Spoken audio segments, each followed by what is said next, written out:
e bem-vindos mais uma vez ao programa do Mundo Maravilhoso da Anabela. No programa de hoje, uma pessoa muito importante.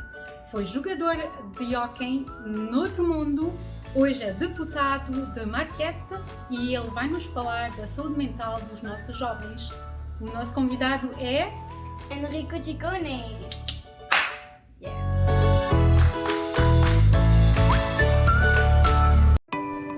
Na Remax, vendemos mais imóveis do que qualquer outra imobiliária. Temos mais experiência, mais conhecimento, mas não somos os melhores só porque vendemos mais propriedades. Somos os melhores porque somos mais do que agentes. Disponíveis para visitas. Temos mais contactos e fazemos tudo para tornar a venda de um imóvel numa boa experiência. É por isso que cada vez mais clientes nos recomendam aos seus amigos.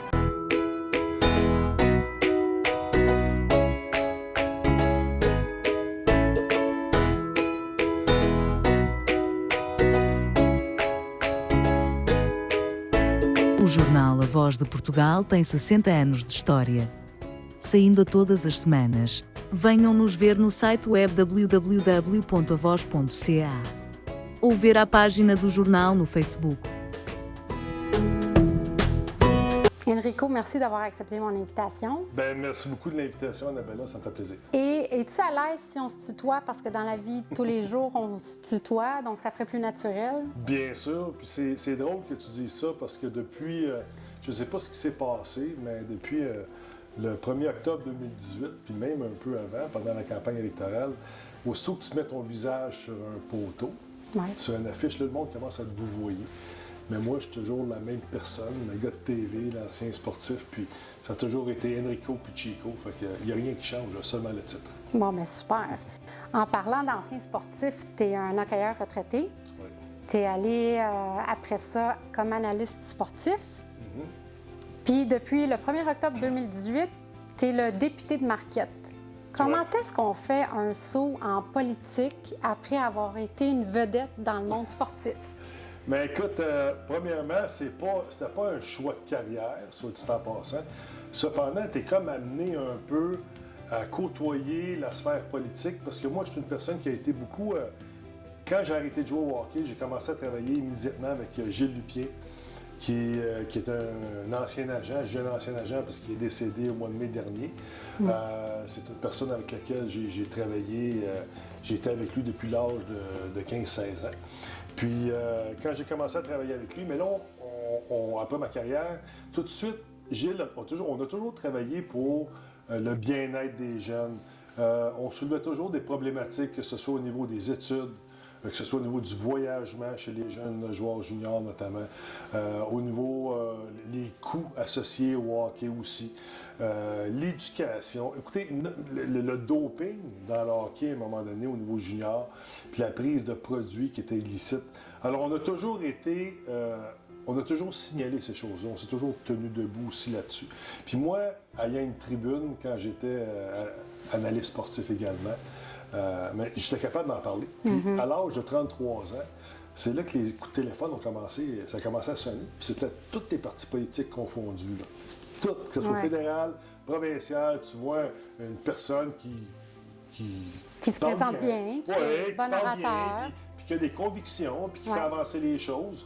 Mais c'est sûr que ça attire un peu la politique. Puis moi, je me trouvais trop jeune à l'époque, à 33 ans.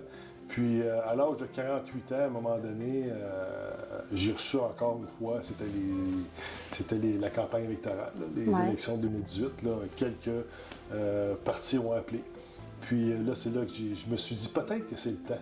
Peut-être que je suis prêt là, pour faire avancer les choses. Puis avec un petit push de Gilles Lupien qui m'a dit, écoute, si tu veux faire avancer les choses, tu veux éliminer les bagarres, tu veux régler le problème de violence au niveau du sport, puis la sécurité dans les sports, mais va à un autre niveau. C'est pour ça que j'ai décidé de me présenter. C'était le temps. Ouais. D'ailleurs, c'est comme je t'entends parler, c'est comme un tremplin. Qu'est-ce que tu aimes dans ton rôle de député? Bien, moi, premièrement, moi, je suis une personne qui est jamais contente. Bon, là, arrête. Non, c'est vrai. Tu ris tout le temps. Non, mais oui. Mais quand je dis pas contente, je suis jamais satisfait. OK. Je vais te dire comme ça. Moi, je suis jamais satisfait. Puis c'est dur. Ça devient lourd des fois, ça, Annabelle. Mais moi, je fais un travail. Je suis dans une sphère, ça va bien. Puis là, à un moment donné, je m'attale vite. Puis là, je suis pas satisfait. Puis là, j'arrive là, je suis en politique. Puis là, moi, ce que j'aime le plus, là, vraiment, c'est d'aller sur le terrain. Puis d'essayer de régler un problème. Quand mon staff au bureau, on règle une problématique d'une personne qui rentre dans le bureau, ça, c'est la Coupe Stanley, ça va bien. Puis là, c'est le fun, c'est euphorique, mais encore une fois, c'est pas assez. Là, il faut trouver d'autres choses. Il faut aller ailleurs, il faut essayer d'en faire plus, il faut être plus présent. Fait que c'est un peu, moi, c'est ça que j'aime, c'est ça qui ça me garde dans la vie. Puis, non seulement on fait du bien, mais aussi, il y a un petit côté égoïste là-dedans. Puis moi, je ne suis pas gêné de le dire, parce que j'en ai besoin. J'ai besoin de me sentir apprécié. J'ai besoin de sentir que je fais une différence. Puis ça, il n'y a rien de mal à ça aussi, puisqu'on est tous faits différents. Puis mes parents, ils m'ont élevé comme ça, l'effet que il y a personne à côté de toi, tu défends les plus petits. Mon père dit, on défend les plus petits. Défends ceux qui ne sont pas capables de parler. Parle pour ceux qui ne sont pas capables de parler. On avait toujours une assiette à la maison qui était prête à être servie. Puis si il n'y en avait plus, mais on en prenait un petit peu. Tu sais, on aidait tout le voisinage. Puis, fait, moi, j'ai pas de mérite. Moi, je donne le mérite à mes parents qui m'ont bien élevé. Tu es un peu comme sur ton X, on peut dire ça comme ça. Ouais. Tu parles de cause. Je sais que tu t'es beaucoup impliqué pour la cause des commotions cérébrales. Tu as travaillé sur un projet de loi. En quoi il consiste exactement ton projet de loi? Le premier projet de loi, puis merci de me parler des commotions cérébrales, parce que ça, c'était un des éléments qui a fait en sorte que je me suis lancé en politique, parce qu'à un moment donné, quand les acteurs du milieu ne veulent pas aller aussi loin qu'ils pourraient aller, que ce soit pour des raisons économiques, que ce soit au niveau pécunier, que ce soit ce que tu voudras, à un moment donné, tu t'aperçois que cette volonté n'est pas là. Quand la volonté n'est pas là d'amener la meilleure sécurité possible pour nos jeunes, mais à un moment donné, c'est le rôle du législateur d'aller plus loin. Si tu donnes la chance, mais s'ils ne prennent pas l'opportunité de le faire, mais à un moment donné, c'est le législateur qui doit décider et proposer un projet de loi. Moi, Annabella, tu sais que j'ai joué dans la Ligue nationale pendant 10 ans. J'ai des anciens coéquipiers qui se sont suicidés de mon âge, qu'aujourd'hui vivent de l'Alzheimer prématuré, vivent de la démence, des crises de colère, crise de panique. J'ai un de mes anciens coéquipiers qui s'appelle Joe Murphy avec les Blackhawks de Chicago, qu'aujourd'hui, il vit dans le bois parce qu'il n'est plus capable de vivre en société, il y a des tremblements. Puis ça vient des commotions cérébrales. Puis on a découvert justement l'encéphalopathie chronique. Puis ces joueurs-là, tous ceux qui sont décédés, on s'est aperçu qu'ils vivaient ce genre de problématique-là. Puis aujourd'hui, que la science, mais on sait qu'est-ce que ça peut donner des coups à la tête. On sait ce que ça fait des commotions cérébrales. Puis aujourd'hui, mes collègues, mes anciens coéquipiers qui vivent ça aujourd'hui, tu sais, je ne suis pas médecin, mais si on fait une autopsie par la suite après leur décès, on va sûrement s'apercevoir que, parce que la majorité des gars, quand ils sont décédés, on s'est aperçu qu'il y en avait cette problématique-là due aux commotions cérébrales. Puis moi, aujourd'hui, je me lève à chaque jour, Annabella, en me demandant est-ce que moi, je suis le prochain. Oui, parce que tu en as eu des commotions cérébrales. Oui, j'en ai eu plusieurs, 6, 7, jamais diagnostiquées. J'ai jamais arrêté de jouer. Quand tu dis que la lumière est trop forte, le son est trop fort, puis tu es étourdi, puis tu reviens pratiquer le lendemain parce que tu ne veux pas perdre ta place, tu dis rien. C'est pas évident. Fait qu'à un moment donné, moi, je me suis dit, mais la beauté de la chose, c'est que moi, aujourd'hui, j'ai le privilège d'être capable de prendre le téléphone, parce que j'ai été un ancien joueur de la Ligue nationale. On a un programme où je suis capable de téléphoner, puis je les appelle, j'ai besoin d'aide, puis ils vont venir m'aider immédiatement. Mais ça, c'est un privilège qu'on a accumulé avec nos fonctions de joueurs de hockey dans la Ligue nationale. Mais pour 99,999% de la population, qui ne joueront jamais dans la Ligue nationale, qui n'auront pas ces services-là. Puis je parle de ton fils, je parle de tous les enfants du Québec. Tous les enfants du Québec, que ce sont les petits gars, les petites filles, qui jouent au hockey, qui vivent aussi des problèmes de commotion, que ce soit au niveau bantam, au niveau midget, au niveau junior. Puis ils vont vivre les mêmes choses que ces gars-là vivent aujourd'hui. Puis eux autres n'auront pas de service. Et moi, ce que j'ai fait, partenariat, puis en travaillant avec des neurologues notamment, des gens spécialisés dans le domaine, c'est de... Eux autres, ce qu'ils nous disaient, c'est que ils n'ont pas l'information. Il faut que tu colliges l'information, il faut que tu sois capable de voir pour savoir comment le jeune a eu une commotion cérébrale, qu'est-ce qui est arrivé, combien il y en a eu, comment on est capable de mieux le traiter. Puis souvent dans les sports, ce qui arrive, c'est que les parents ne disent pas que leurs enfants ont des commotions cérébrales. Souvent, c'est le jeune qui ne dit pas qu'il a une commotion cérébrale. C'est ça, j'allais dire, est-ce que le jeune, tu sais, si je vois mon fils qui a 8 ans, je me dis, est-ce qu'il sait? Je l'ai vu, là, se cogner la tête, là, une couple de fois, je me dis, y a-t-il une commotion? Est-ce qu'il est correct? Est-ce que lui-même le sait s'il est correct? Oui. Bien, moi, ce que j'avais proposé, c'est sûr qu'un projet de loi, c'est jamais parfait. Là. On l'étudie en commission, puis là, on va l'amender, puis on va l'améliorer, puis on va faire en sorte qu'il soit le mieux possible. Puis au fil des années, mais tu l'ajustes avec la société qui change. Ouais. Moi, ce que j'avais proposé, c'était justement, dès ta naissance, que tu as un dossier. On a tous un certificat de santé au Québec, là. Ouais. CSQ qu'on appelle, là. Tout le monde l'a. OK? Mais moi, j'ai dit, on peut mettre juste un nouveau onglet qui va s'appeler Passeport. Ça, c'est tout ce qui est commotion cérébrale qui rentre dans ça. Alors, quand il y a un jeune qui a une commotion cérébrale, qui tombe en bas de la balançoire, par exemple, qui soit en skateboard, qui tombe, mais c'est rentré, c'est colligé. Puis ce que ça fait, c'est que, premièrement, on est capable de voir si le médecin a donné l'accès au retour au sport, par exemple. On est capable de le voir. Parce que souvent, les jeunes, ils n'ont pas, on leur donne pas ils sont pas prêts à revenir au sport, mais ils vont revenir pareil, même si le médecin ne dit de pas revenir, ils ne le diront pas. Ouais. Puis comme entraîneur, mais ça, tu peux pas le savoir. Puis moi, j'ai parlé avec des ligues, j'ai parlé avec des entraîneurs, j'ai parlé avec du monde du milieu, puis ils ont dit, bien, nous autres, on aimerait ça le savoir. C'est quels de nos athlètes puis nos joueurs ou joueuses qui ont eu des commotions cérébrales, comme ça, on serait capable de porter plus attention. D'ailleurs, tu parles de ça, puis ça me fait rappeler la boxeuse Zapata qui est décédée il y a quelques mois, malheureusement, suite à un combat. Ouais. On a appris par la suite qu'elle a eu, en espace de 2 mois, 2 commotions cérébrales. Ouais. Si ton projet de loi avait été appliqué, je sais que c'est une spéculation, on ne peut pas vraiment répondre à ça. Est-ce qu'il y aurait eu des chances qu'aujourd'hui, Zapata serait toujours en vie? Mais, je veux dire, moi, c'est sûr qu'on commence... Tu sais, on ne sait pas, là. C'est difficile à répondre à ça parce qu'on sait qu'on en a eu 2. Parce que quand tu deviens boxeuse professionnelle, mais là, on commence à colliger tes commotions cérébrales. Mais est-ce qu'on sait ce qui s'est passé avant? Combien de commotions cérébrales qu'elle a eu avant aussi, à un moment donné? Fait que moi, avec cet outil-là, c'est qu'on est capable de savoir. Puis c'est pas pour empêcher les jeunes de faire du sport, là, parce que moi, c'est ce que la ministre Isabelle Charest a dit, mais non, ça va empêcher les jeunes de faire du sport, mais je dis pas ça du tout. Ce que ça nous dit, c'est qu'on va travailler, on va prendre les devants, puis on va travailler en amont.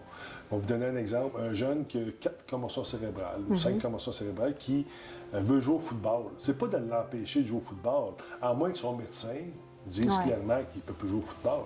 Mais ça, c'est pas à nous de le dire. Cependant, comme entraîneur, tu regardes, puis tu es capable de le mettre dans une position où peut-être qu'il va y avoir moins de contact. Ouais. Peut-être qu'on va le mettre à un endroit où il ne se fera pas frapper aussi durement. Alors, puis ça nous donne aussi l'occasion de porter un œil sur lui.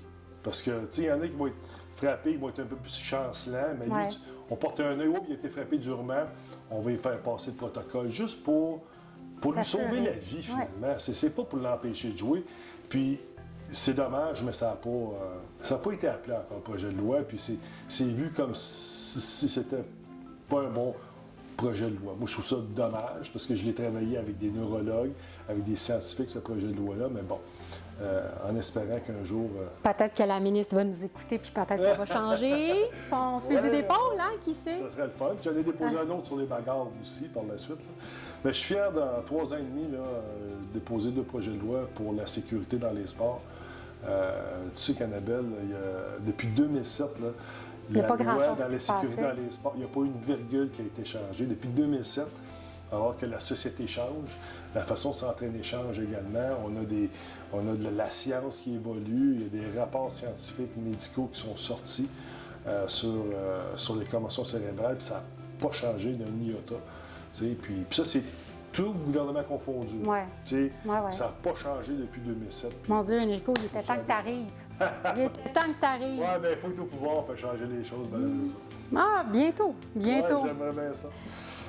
Ça fait, en parlant de pouvoir, ça fait 2 ans qu'on est en pandémie et le gouvernement en place a décidé de nous mettre en quarantaine, c'est-à-dire qu'on a arrêté les sports pour les jeunes, plus de matchs, plus de pratiques, plus d'entraînement, plus de compétition, etc. Ouais. Ça fait en sorte que les jeunes, pour socialiser, se sont tournés un peu plus vers les tablettes, les ordinateurs.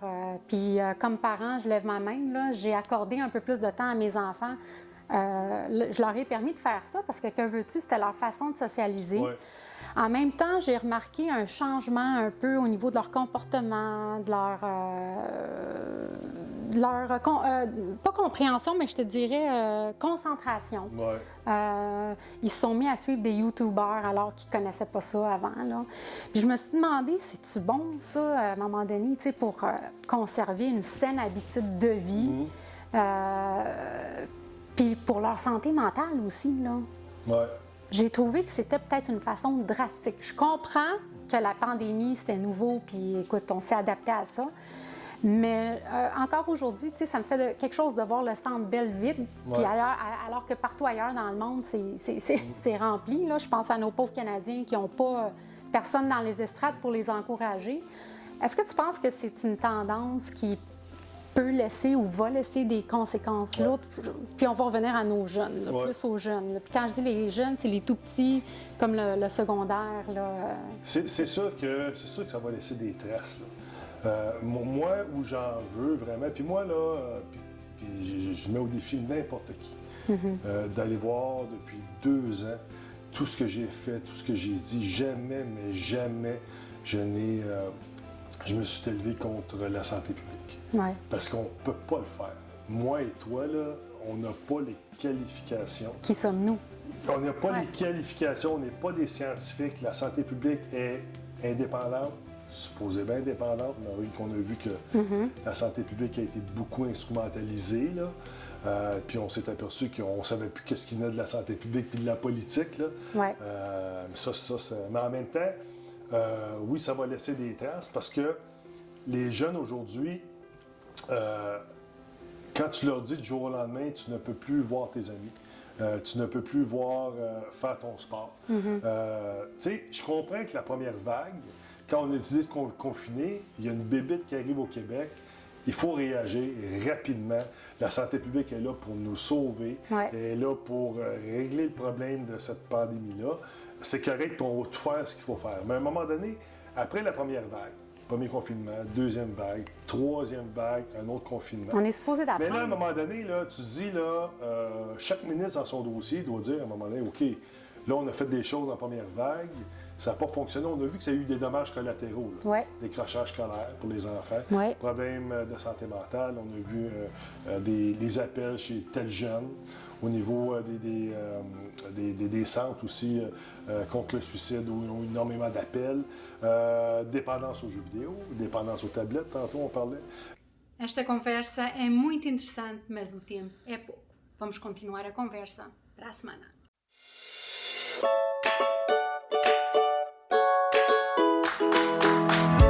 Estou sempre disposto para vos informar sobre a compra ou venda da sua propriedade. Disposto a vos servir sem problemas e a vos assistir para melhor vos servir, com um serviço impecável. Para qualquer pergunta ou informação, contacte Augusto Fernandes para o 514 992 6938. A Mercearia Sá e Filhos tem sempre produtos de alta qualidade, vindo de Portugal e não só. Temos uma grande variedade de carnes de alta qualidade, frutas e legumes fresquinhas para os nossos clientes. E especiais a todas as semanas. Quando vêm ao Sá e Filhos, vocês não são só clientes, fazem parte da nossa família.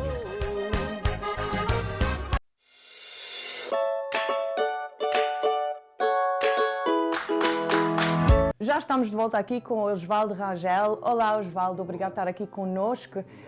Então, fala-me um pouco sobre si. Sou um jovem, né, de 38 anos, trabalhador, pai de família, né?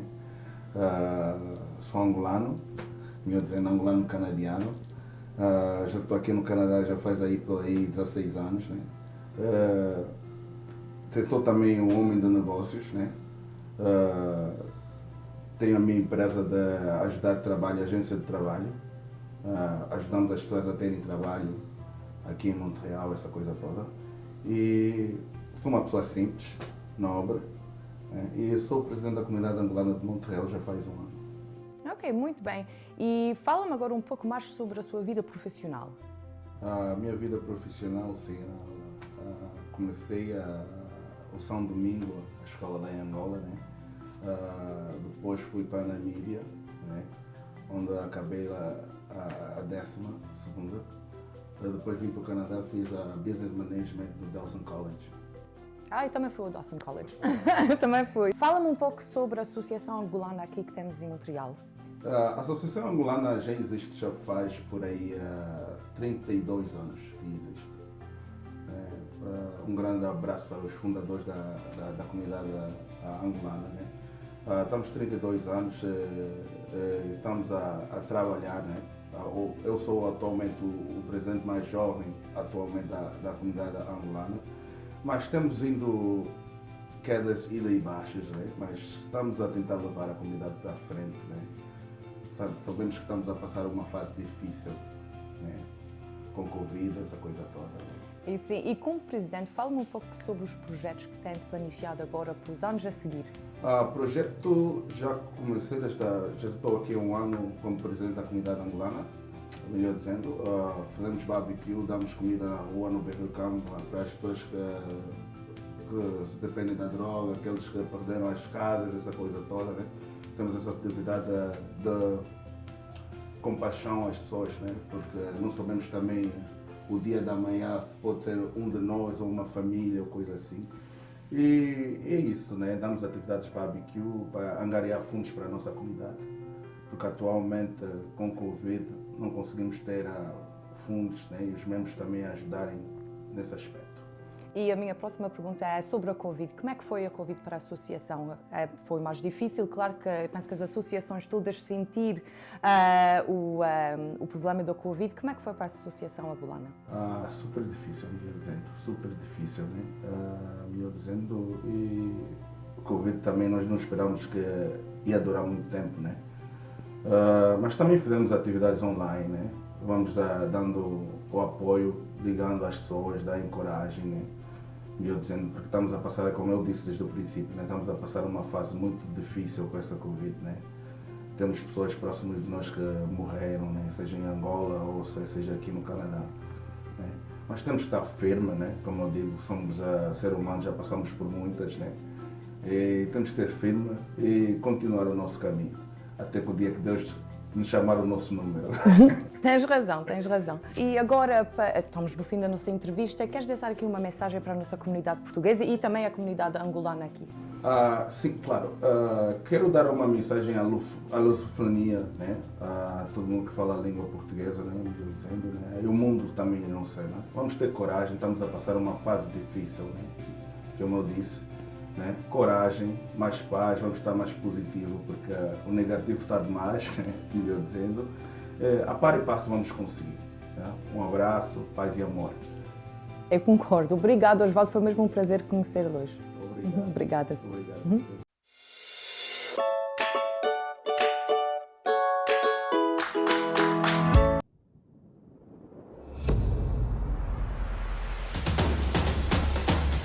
O duo Remax com Steven André Gonçalves e David Ferrara estão aqui para vos ajudar na venda da sua propriedade. Nós ocupamos-nos de tudo para uma boa venda para si.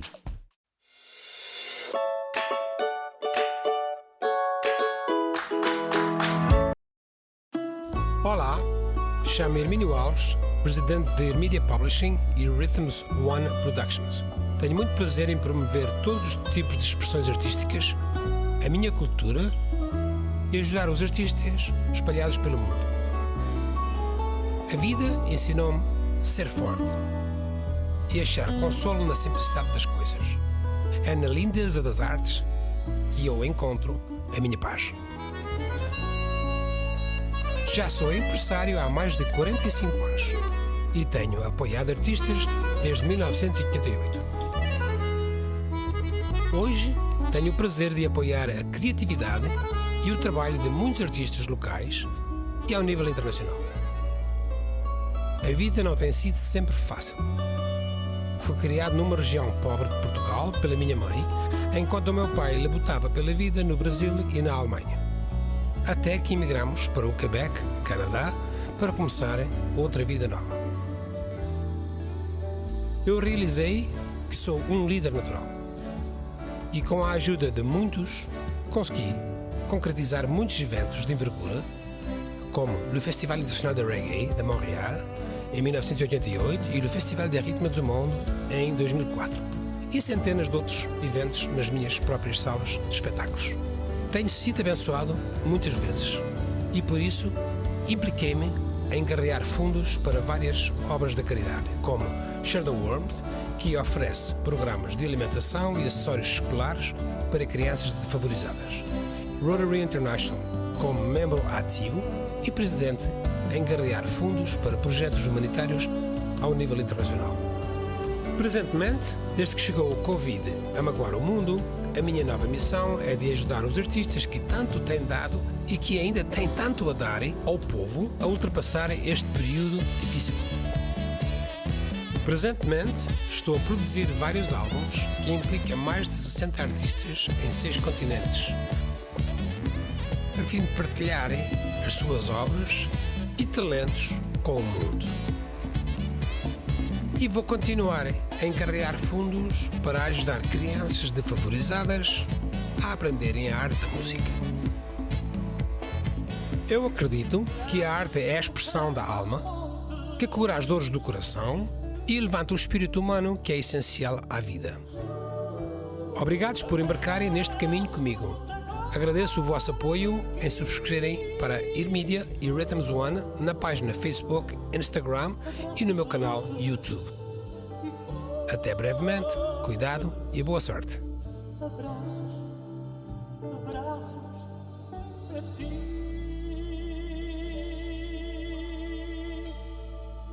Abraços.